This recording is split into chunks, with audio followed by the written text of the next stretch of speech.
ବାଲାଜୀ ତିରୁପତି ମନ୍ଦିର ପୃଥିବୀର ଦ୍ୱିତୀୟ ସବୁଠାରୁ ଧନୀ ମନ୍ଦିର। ଏହି ମନ୍ଦିରରେ ପ୍ରଭୁ ବିଷ୍ଣୁଙ୍କର ପୂଜା କରାଯାଏ। ଓଡ଼ିଶାର ବୌଦ୍ଧ ଲୋକମାନଙ୍କୁ ଜୀବନରେ ଥରେ ଏହି ମନ୍ଦିରକୁ ଯିବା ପାଇଁ ଇଚ୍ଛା ଥିବ। ସେଥିପାଇଁ ମୁଁ ଆପଣମାନଙ୍କ ଉପଯୋଗୀ ହେବ, ସେଥିପାଇଁ ଏହି ଭିଡ଼ିଓ ଆପଣମାନଙ୍କ ପାଇଁ ଆଣୁଛି। ଏହି ଭିଡ଼ିଓରେ ତିରୁପତି ମନ୍ଦିରର ସବୁ ବିଷୟରେ କଥା ହେବା। ଆପଣମାନେ ଏହି ଭିଡ଼ିଓକୁ ସ୍କିପ୍ ନ କରି ଶେଷ ପର୍ଯ୍ୟନ୍ତ ଦେଖନ୍ତୁ।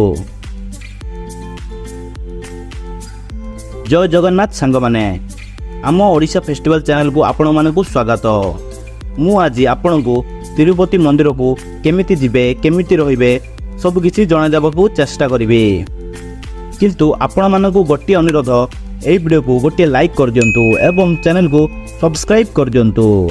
ମୋର ନେକ୍ସଟ ଭିଡ଼ିଓରେ ବେଙ୍ଗଲୁରୁର କିଛି ତୀର୍ଥସ୍ଥାନ ଆପଣମାନଙ୍କୁ ଜଣାଇଦେବି, ଯାହାକୁ ଦେଖି ଆପଣ ଜାଣିପାରିବେ ଯେବେ ବେଙ୍ଗଲୁରୁ ଯିବେ କେମିତି ରହିବେ, କେମିତି ସେହି ସ୍ଥାନକୁ ଯିବେ।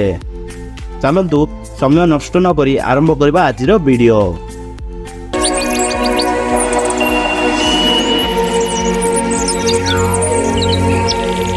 ଲଗେଜ୍ ରେଡ଼ି କରି ବାହାରି ପଡ଼ିଲୁ ଷ୍ଟେସନ ଯିବା ପାଇଁ।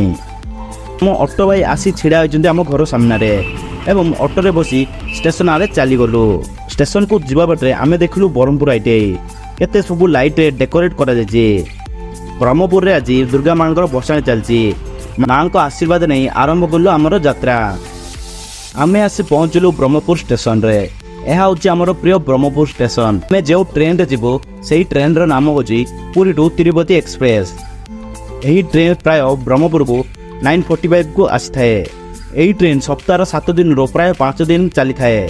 ଆପଣ ଯଦି ବ୍ରହ୍ମପୁରରୁ ଯିବାକୁ ଚାହୁଁଛନ୍ତି ତେବେ ବହୁତ ଟ୍ରେନ ଦେଖିବାକୁ ମିଳିଯିବ। ସ୍କ୍ରିନ୍ ସାଇଡ୍ରେ ଦେଖିପାରୁଥିବେ ଟ୍ରେନର ନାମ ଏବଂ କେତେବେଳେ ଏହି ଟ୍ରେନ ବ୍ରହ୍ମପୁରକୁ ଆସିଥାଏ।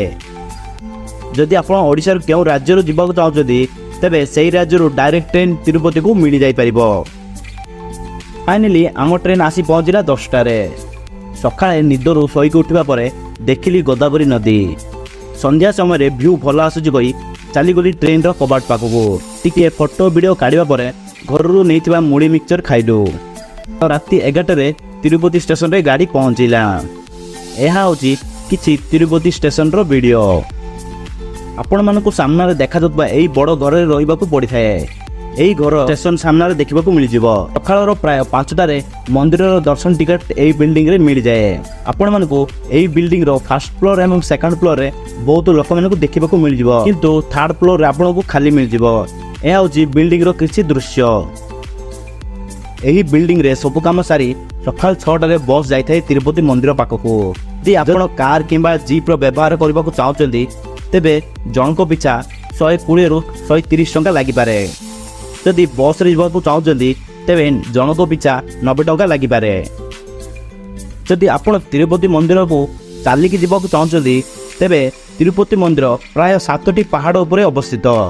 ମନ୍ଦିରକୁ ଯିବା ପାଇଁ ମନ୍ଦିର ପାଖକୁ ଯିବାକୁ ପ୍ରାୟ 3550ଟା ସିଡ଼ି ଚଢ଼ିବାକୁ ପଡ଼ିଥାଏ, କିନ୍ତୁ ଦୂରତା 12 କିଲୋମିଟର ଚାଲିବାକୁ ମଧ୍ୟ ପଡ଼ିଥାଏ।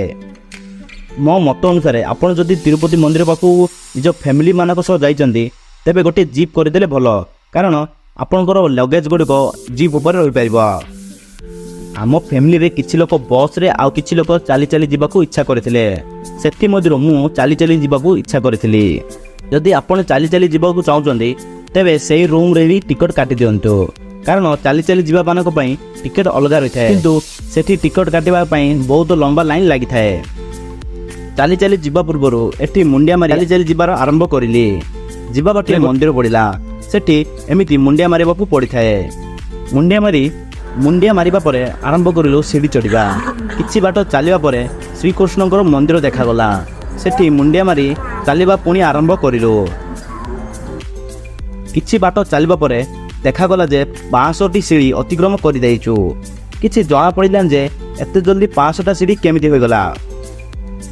ସିଡ଼ି ଚଢ଼ିବା ରାସ୍ତାରେ ବହୁତ ଦୋକାନ ବି ମିଳିଯିବ ଏବଂ ବସିବା ପାଇଁ ସ୍ଥାନ ବି ମିଳିଯିବ।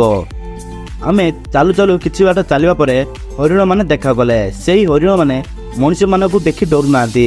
ଲୋକମାନେ କିଛି ଖାଇବାକୁ ଦେବେ ଭାବି ଲୋକମାନଙ୍କ ପାଖକୁ ଆସିଥାନ୍ତି। କିଛି ଫଟୋ ଏବଂ ଭିଡ଼ିଓ କାଢ଼ି ପୁଣି ଆରମ୍ଭ କରିଲୁ ଚାଲିବା ରାସ୍ତା। କିଛି ସମୟ ଚାଲିବା ପରେ ଭଗବାନ ହନୁମାନଙ୍କର ଷ୍ଟାଚ୍ୟୁ ଦେଖିବାକୁ ମିଳିଲା। ଭଗବାନ ହନୁମାନଙ୍କୁ ଶକ୍ତି ମାରି ଚାଲିବା ପୁଣି ଆରମ୍ଭ କରିଲି। ଚାଲି ଚାଲି ଶେଷରେ ଆସି ପହଞ୍ଚିଲୁ 3 କିଲୋମିଟର ରୋଡ଼ ଚାଲିବା ରାସ୍ତା। ଏହି ରାସ୍ତା ଚାଲିବା ପରେ ପ୍ରାୟ 600 ସିଢ଼ି ଚଢ଼ିବା ପରେ ଆମେ ମନ୍ଦିର ପାଖକୁ ପହଞ୍ଚିଯିବା।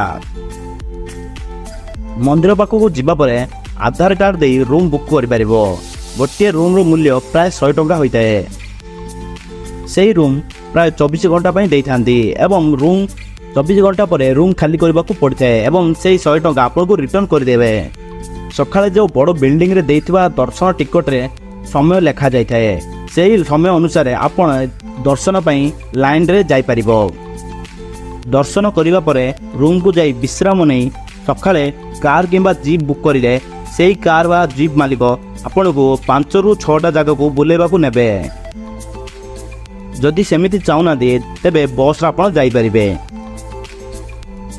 ଯଦି ଆପଣ କିଛି ବୁଲିବାକୁ ଚାହୁଁନାହାନ୍ତି ତେବେ ଷ୍ଟେସନ ପାଖରେ ଗୋଟିଏ ଗୋବିନ୍ଦରାଜ ମନ୍ଦିର ଦେଖିବାକୁ ମିଳିଯିବ। ସେହି ମନ୍ଦିର ଷ୍ଟେସନର ଦୂରତା ପ୍ରାୟ 100 ମିଟର ବି କିମ୍ବା 200 ମିଟର ହୋଇପାରେ। ଏହା ହେଉଛି କିଛି ମନ୍ଦିର ଭିତରେ ଉଠାଇଥିବା ଦୃଶ୍ୟ।